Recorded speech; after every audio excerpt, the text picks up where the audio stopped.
Voter card আছে, আধারও আছে, ভাবছো তুমি সব ঠিক আছে, কিন্তু ভাই শুনে রেখো এবার বিহারে চলছে কাটা নামের হাহাকার।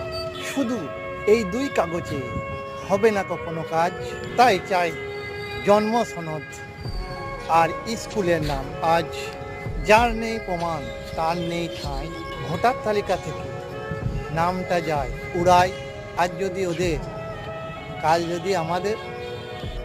সাবধান হও ভাই, শুনো মন খুলে এবার, সব কাগজপত্র গুছিয়ে রেখো, না হলে পরে পস্তাতে হবে। ভেবেই রেখো আমি ভাই তোমাদের মতন সাধারণ জন, ভয় দেখায় না, বলি শুধু মন থেকে। বলা কথাগুলো এখন ভোট আমাদের অধিকার, সেটা যেন না যায়